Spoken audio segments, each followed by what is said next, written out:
Hey guys, now this video is not about me. I'm going to start off by saying I literally just got back from a run, so I may be breathing a little bit heavy.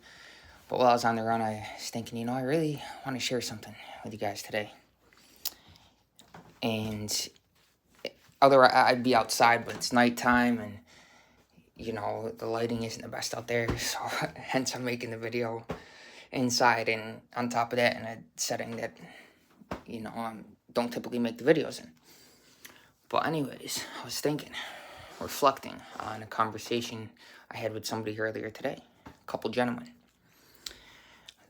I was working out at the park and I overheard them talking.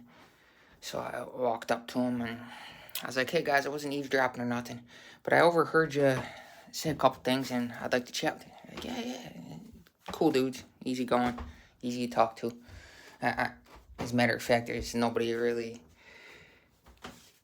that shows up within the three-dimensional theater experience of this reality that I would consider not easygoing or not easy to talk to, because really they're a reflection of my state of consciousness, right? And that's really what I want to talk about, because these guys were like big, like muscular.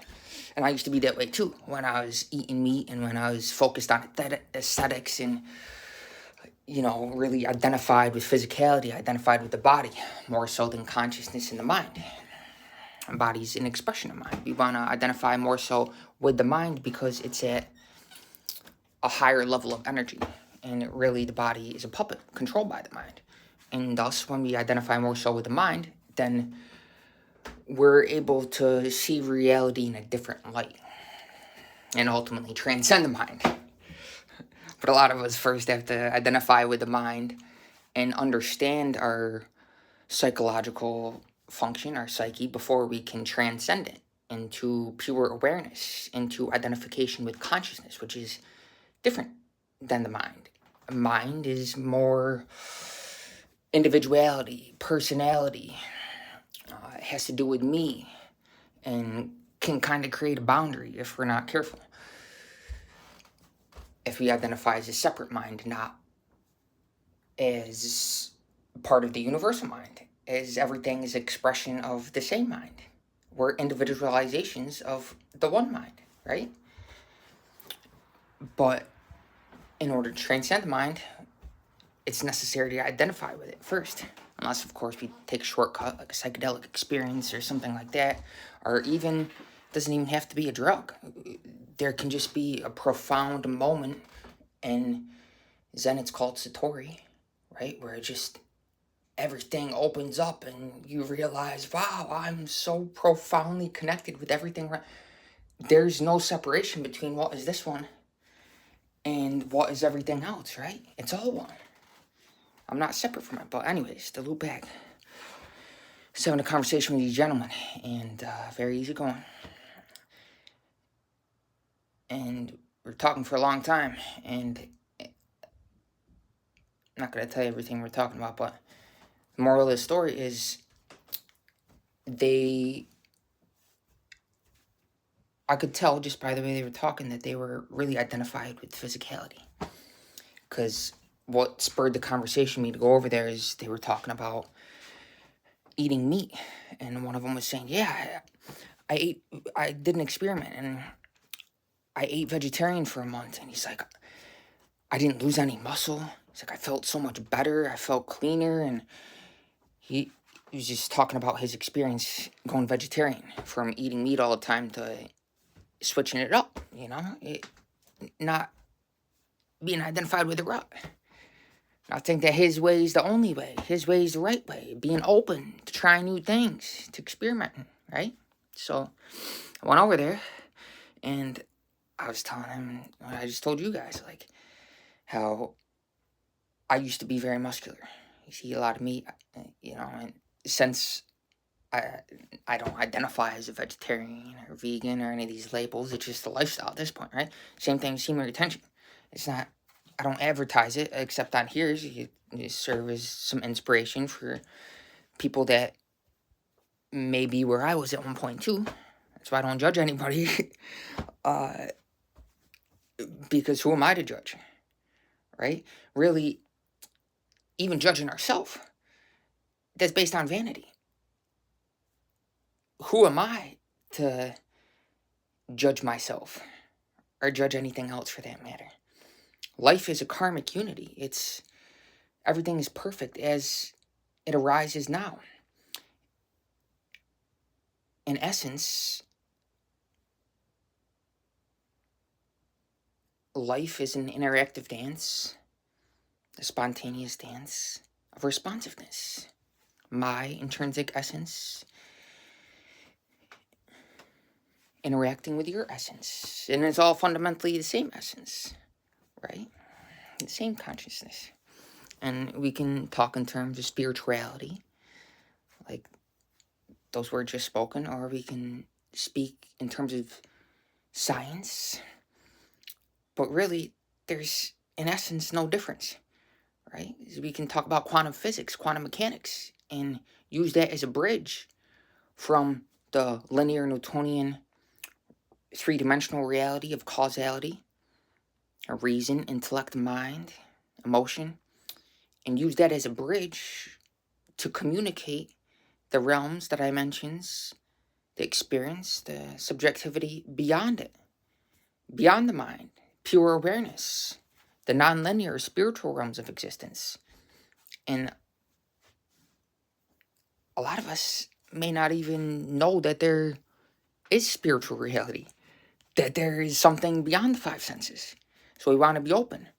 We don't, like this guy that was open to being a vegetarian for a month, just eating plant-based, a lot of plant-based protein instead of what he was used to. Just a little bit of openness can make all the difference. And my intention of going over there and speaking with them is something that I've benefited from too.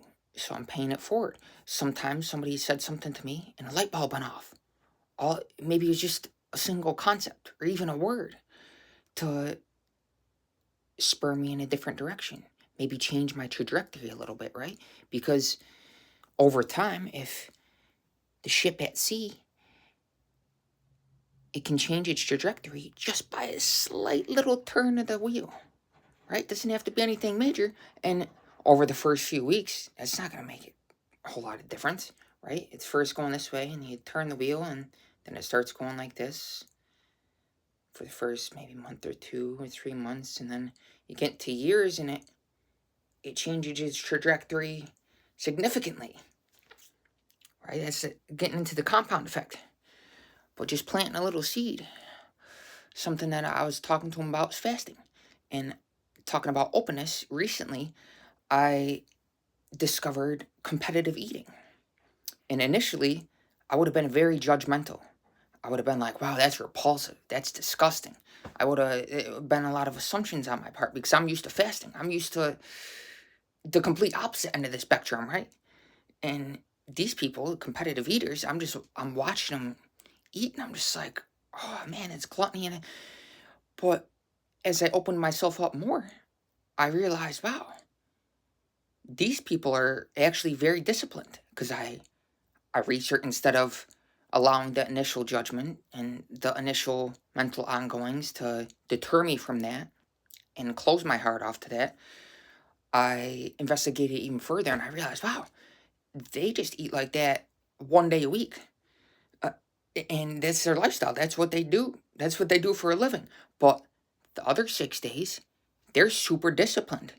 They're in the gym. They understand energy expenditure, which a lot of people don't understand things in terms of energy, whether it be their body or whether it be collectively.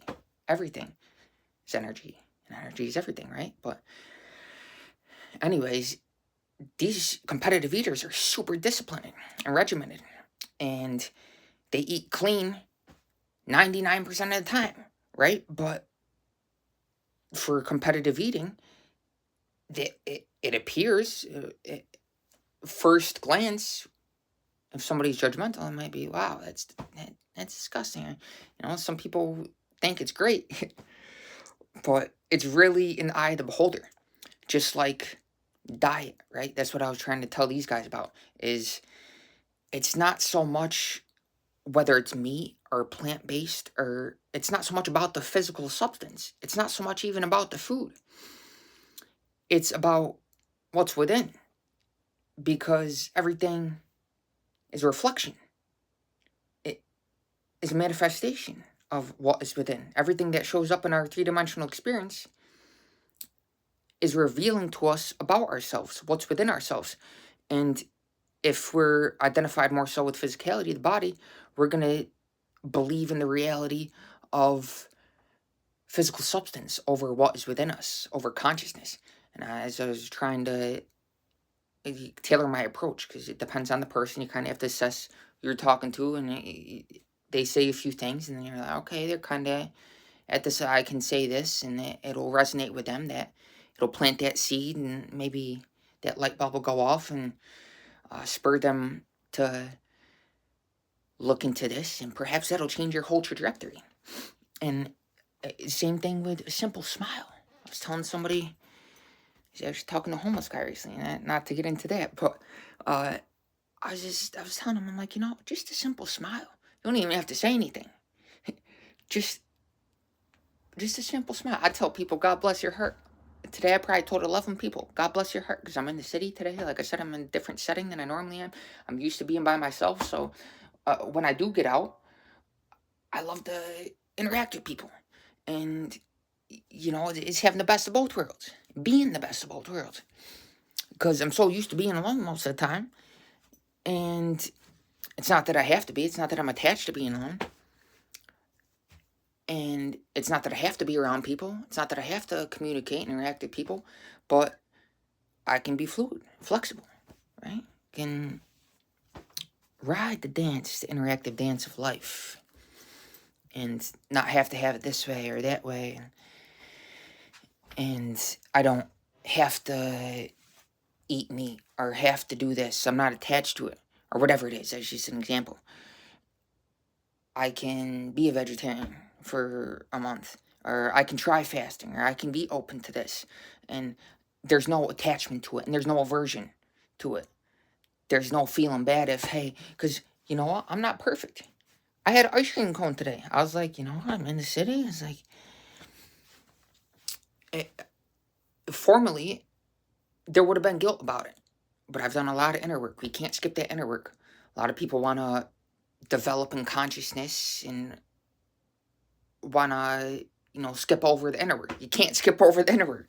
You got to let those emotions surface and go through the process of letting go and identify more so with letting go of the negativity, the energy as it arises and surfaces in consciousness, as the darkness in the subconscious mind is brought to the conscious mind, is brought to the light, to purify it, to let it go, and identify with letting go, as opposed to the content, as opposed to the thought, as opposed to the content of consciousness. Identify more so with the awareness that is simply the witness of the stream of consciousness, and kind of take a step back, go deeper within yourself, and identify as it, and that allows you to expedite the process of purification of the mind, letting go. And to loop back again, I know I can get off on tangents. Like I said, I just got back from a run, so very high energy. And like I said, I ate ice cream cone today, so I'm not used to that.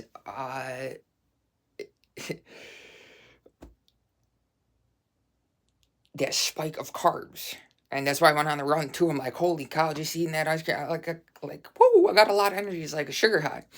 So I went on a run, so you can kind of tell it's a different vibe, right? But just flowing with life. Don't have to be super zen all the time. There's a time and place for everything. Teach his own. Everybody's doing their own thing. Who am I to judge them? Who am I to judge these competitive eaters? And like I said, when I opened up my heart and did my due diligence, did my research, and, didn't close myself off to something that I would have I initially had some preconceived notions and thoughts about, I realized, wow, these people are very disciplined. And there's a guy I found, I'm not going to tell you his name, it's irrelevant, the detail is really irrelevant. It's more the point, the moral. I'm hoping you can pick up on it, but this guy's super humble, like competitive eater, and he's just like, and is, like I said, a complete opposite end of the spectrum than what I'm used to. And I'm actually talking to him on the side about, how I'm used to fasting. And it's just very interesting to speak with people who are in a completely different realm. They're in a different universe, right? Each person is living in their own universe. And it's interesting to converse with people because the world is your teacher. It's always teaching about yourself. And to be a lifetime student, right? There's always things to learn. There's always room to grow. We're in this forever. This is the eternal. We don't want to close ourselves off and draw conclusions because the mind is a tool for exploration. It's a tool to facilitate ultimately spiritual growth and to transcend the mind. But when we draw conclusions and we have a whole bunch of opinions and assumptions, and it closes us off. If I can speak, closes us off from there. Say that 10 times fast. Closes us off. Yeah, that's a good one. From the rest of the world, instead of feeling that sense of connectivity and allow you to live in that realm of spontaneity where you can just go up to a random person and say, God bless you. Like I said, probably at least 11 people that I went up to him. I said, hey, put my hand on my heart, waited a few seconds, and pointed it there and said, God bless your heart. And it's always interesting to see people's reactions too. Not that I do it for that reason, but some people are really taken back and they're like, wow, thank you. And other people are one guy just looked at me really like skeptically. And then another guy looked down and walked away quickly. So just very interesting because it's not so much because I say it with the same feeling, with the same meaning every time. So it's just interesting because that variable, like scientifically, right? Hypothesis that one variable is consistent. I say it the same way with the same heartfelt meaning every time. So that's the constant. That's the consistent variable. And then the other variable that's not constant is who I'm saying it to. And to assess their reaction which is always spontaneous, right? It's very interesting. Learn a lot about yourself and the world and people that way. And when there's that sense of open-heartedness and lightheartedness that allows you to be yourself and thus other people feel like they can be themselves around you because there's that sense of comfortability and easygoingness. And, a young man, you ask him if he has a dream. And he says, I want women and children to feel comfortable around me. I want them to feel safe. I want them to feel protected. I want them to feel like they can be themselves. You don't have to modify their personality or they have to, be this way or say this or feel like they can't say this around me because I'm very rigid and unopen and inflexible. I want them to just be themselves around me. Be comfortable, right? I consider that righteous dream. Not righteous as far as vanity, like I'm righteous and you're not, but you know what I mean. You ask a young man that I would consider that righteous dream. As opposed to nowadays, a lot of people, you ask a young man that's heavily programmed by Western society and, a lot of the corrupted values that people have nowadays. I'm just being honest. I'm not judging it. I'm just calling a spade, right? But they say, I want this. I want a Bugatti. I want to live in a mansion.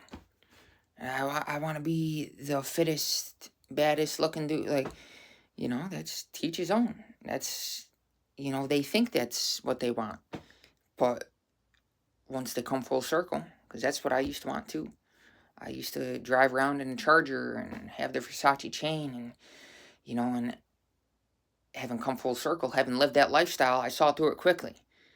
I saw that it's an empty void, as opposed to the wholeness of emptiness that you find through fasting, and that clear open connection you find through meditation, stillness, and being rooted in the presence of silence, identifying with the awareness, with the witness of consciousness, as opposed to the mind and the body and a sense of separateness. That sense of separateness which one feels when they want to have this and that and identify with physicality and possessions, and more so than consciousness, because we can say, yes, this is my body and mind, this is your body and mind. But when it comes to consciousness, there's no this is yours, this is mine. It's all one mind, right? You could say consciousness is the universal mind. We don't want to get hung up on labels. I know there's some stigmas, and people, like I've been saying, be initially judgmental about a term like Christ consciousness, right? That immediately turns them off. But we want to understand that words only have meaning in context. And to convey anything of meaning, it has to have context. And so we don't want to get turned off by the label, which is simply pointing to something beyond itself, but we want to understand not only the context, but where it's coming from, who's talking about it, why they're saying it. We want to dig deeper and perceive deeper than the surface level of appearance and perceive essence. Because ultimately, my essence is no different than your essence. And when you not only intellectually understand this, but you sense this, you'll perceive reality more profoundly. And ultimately, that's what we're all seeking as a human being. We want to expand and grow and experience more so than we are right now, right? That's the motive for most of, I'd say, the majority of humanity's action. They either want to feel better than they do now, or they want to experience more, or they want to do something they haven't done, or they want to expand and grow. Whatever it is, that's the basis, that's the motivation of most of the human experience, right? But when we operate more so from presence with certain practice, like senior attention, meditation, and fasting, ones that I'm going to keep mentioning, it can help us perceive things more profoundly. Then we can kind of go back and forth, right? We can be fluid. Like I was saying, you can have the best of both worlds. You can kind of have your one foot in the door of the three-dimensional world, and you can also, in an instant, transcend it and go to that inner space, the spiritual dimensions. Because ultimately, I believe, at least as far as my subjective experience, that we all have the capacity. I was going to say we're supposed to be, but that's a hypothetical. Shoulda, coulda, woulda, right? Hypotheticals. We don't want to think in terms of hypotheticals. We want to think in terms of reality and speak in terms of reality and be conscious of the words we're saying. So we all have the capacity to be interdimensional beings, to transcend the physical reality. But in order to feel that sense of connectivity, we also want to be that sense of groundedness, right? So that we can experience that connectedness with the world around us.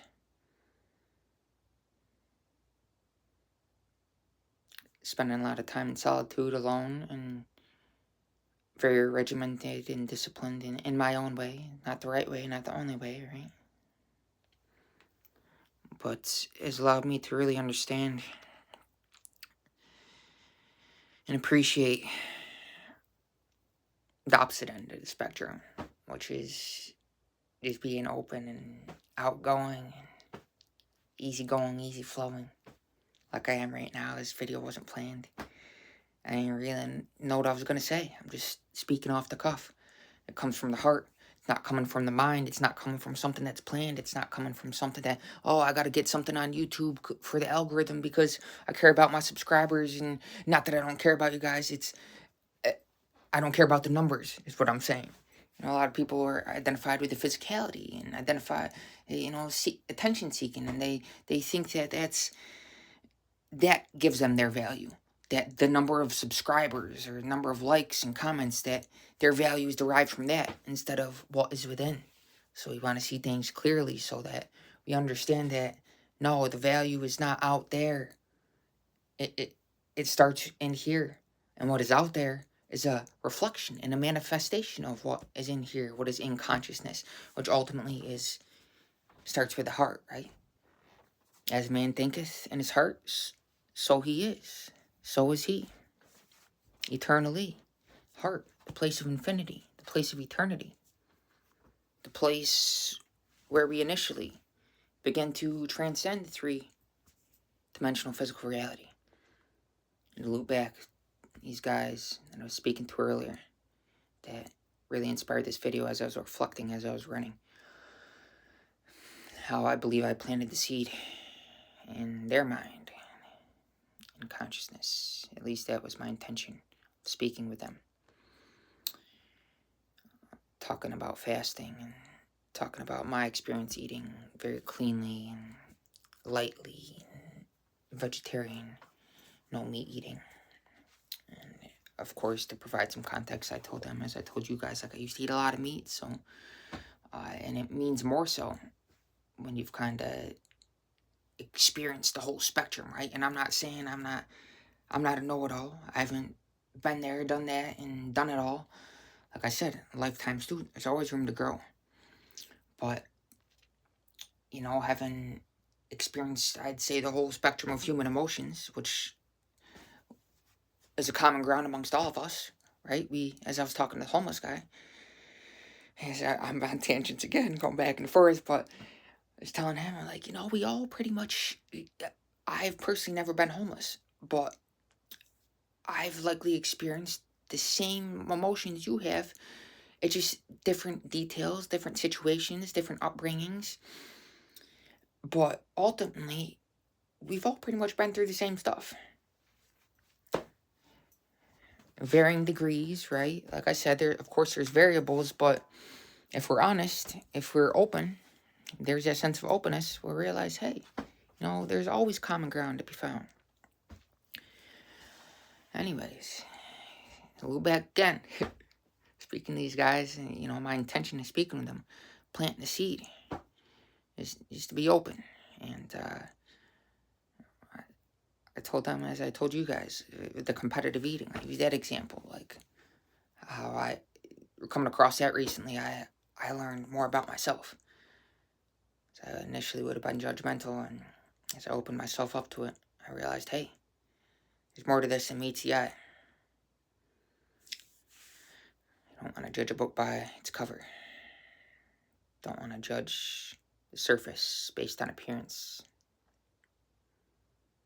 I want to see that everything is an emanation, manifestation of the self-same essence of the presence, which animates every single action. The contents of the world, of the three-dimensional experience, may change. The content of consciousness may change or appear to change. I'm not going to get into the whole Newtonian discussion of causality and change and whatnot, but the content of consciousness may change or appear to change, but the intention, one's heartfelt intention, that is the constant. The presence, our essence, that which gives us life is the constant. And we identify more so with that. We'll have more profound, will be a more profound human in every experience as we witness the life force within us and everything all around us.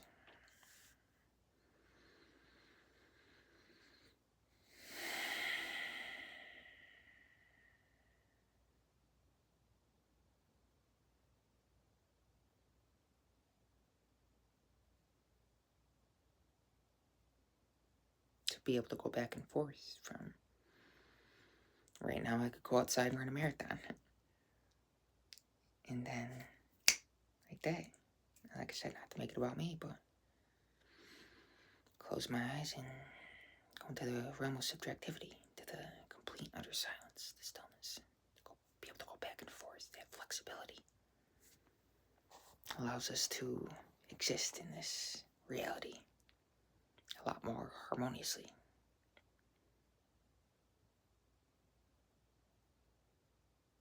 So at the end of the day, we're in this for eternity, so we really want to understand that reality is subjectivity.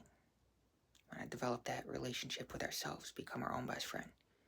And that will, of course, be reflected outwardly. And the world will feel like your friend, not a hostile place. And everybody in it will feel like your friend. There'll be no enemy. And if there is perceived to be an enemy, it's really a reflection of what's within us, right? We want to let that go. And if they think, just because they think they're our enemy, doesn't mean we have to think they're our enemy, right? They can think that. That's their problem. It has nothing to do with us, right? And like I'm sure there's some people out there that think I'm their enemy. And that's great. They can think that. I don't think they're my enemy. Right? I don't let that dictate my subjectivity, my experience.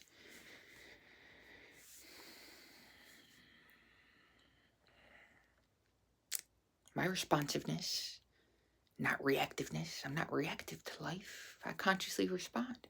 And just being of that heightened level of consciousness, other people perceive you as being of high intelligence, as being smart. Wow, that dude's really smart. You'll be perceived to be smart. Not that they are any smarter, you might be. But when you act consciously, it makes the world of difference in every experience. Whether it be sitting down and mindfully eating. Because you're conscious, wow, I'm taking a piece of the earth within me. A lot of people don't get it till you bury them, till you put them in the grave. Realize that their body, physicality, is a piece of the earth. That's not who they are. That's not it. They have a body, right? They're not a body. Or rather, I'd say what we are is who we are. It'd be a personality, right? It's not what they are. Whether it be being conscious, that groundedness, that wow, this body's a piece of the earth, or being conscious of transcendence, of what is not only beyond the body, but beyond the mind. Our spiritual identity. I'd say our true identity, right? Our eternal identity beyond physicality and temporality. But each of us were brought here for a reason. So we want to get familiar with our own subjectivity so that we can discover that reason within. Not decide upon it based on what the world feeds us and all that outside information. So many different factors at play, right? Whether we grow up in China or whether we grow up in Russia or United States, wherever it be, in this family or that family, we're all ultimately expressions of the same essence. And as we go and delve deep within us into the realm of subjectivity and become our own best friend, become really familiar with our own company, we'll discover inwardly what we're here for, a reason for being, a purpose.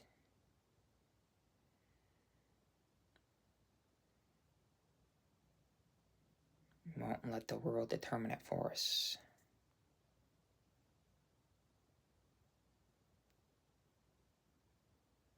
Even blinking, you can be conscious.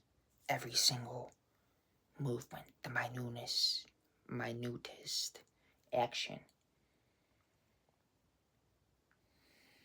makes all the difference. Level of consciousness. Not that this level is better than that level. It doesn't have to be better or worse, but there is a difference. And in that difference, in that variance,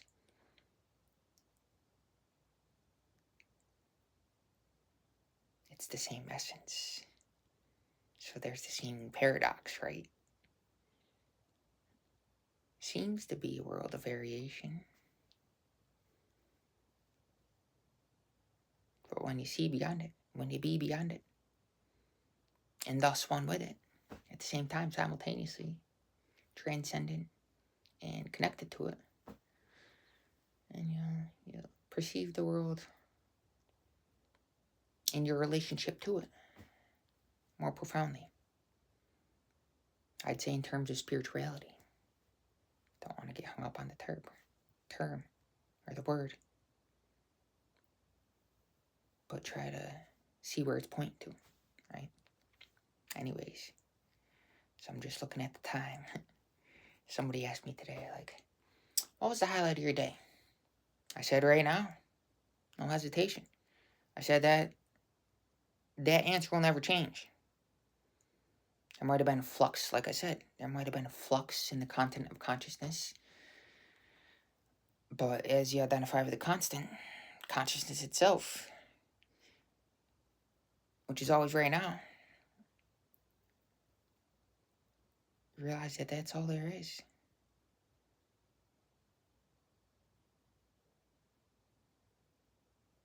And thus there'll be nothing to be sought or nothing to be found, because you're it.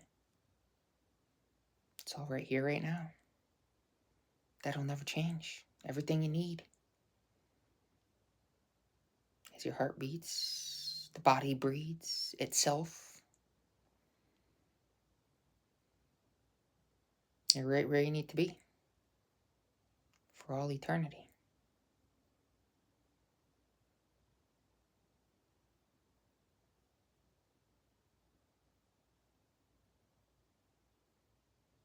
I love you guys, and that'll never change.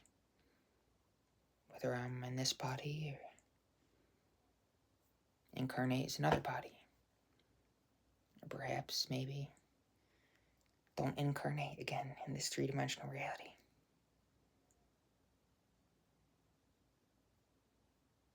It's that fundamental mystery, right? The wonder. As I was sitting outside today, and I was observing the ants.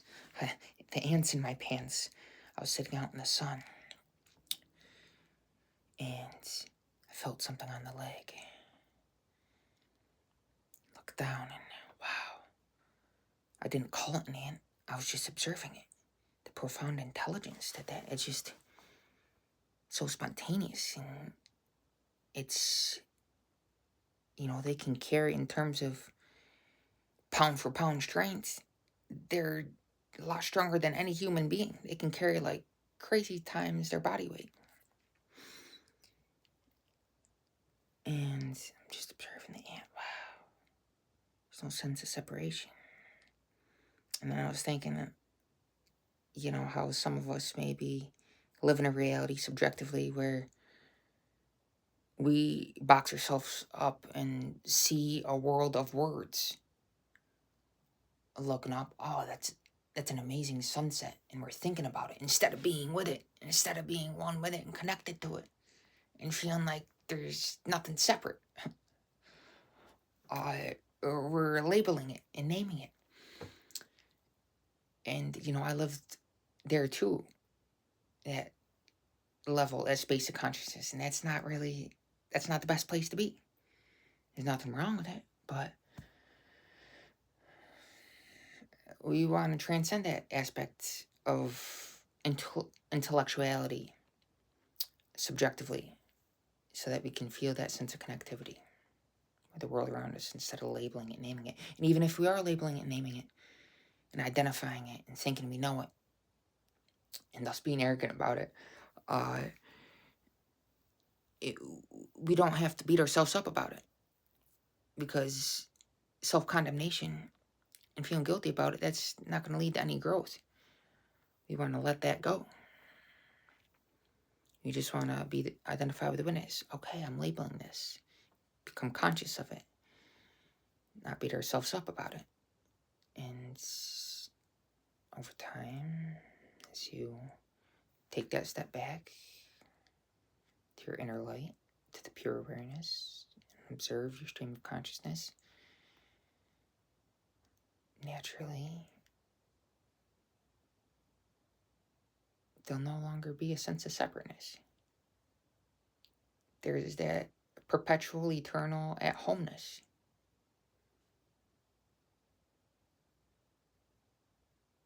That never changes, whatever the outward experience. And you can always revert back to that place within yourself. Or you can be conscious and be very outgoing and share that essence, that light with the world. But it's not a reaction. It's not that you feel like you have to. It's because you want to and you choose to. Because perhaps it has to do with your purpose, which is for you to discover, not for me to tell you. Who am I to tell you what your purpose is? Who are your parents to tell you what your purpose is? Or anybody for that matter. That's for you to discover.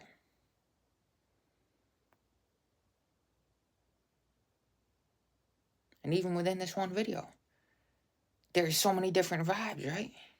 So we don't have to be identified with this or that, or one way of being, or whatever it may be. You can be flexible and operate fluidly, like water, power,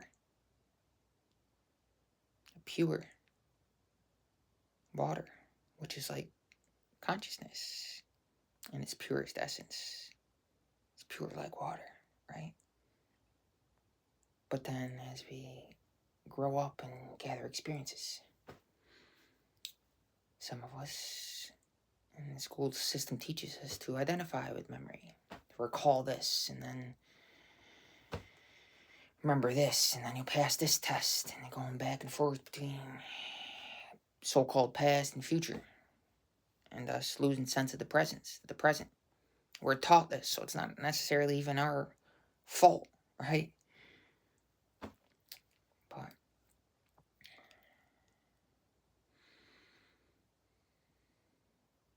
ultimately, the fundamental teaching of every religion in terms of spirituality, in terms of inner growth and a more profound human experience, is a heightened degree of presentness, of being now, being rooted in the moment, in the present, and thus the presence, which is a present. It's called a present for a reason. It's a gift. It's a profound gift. That's the fundamental teaching. Now, and even that word, that labels a concept to point to something that is beyond any description, explanation, beyond reason, beyond logic.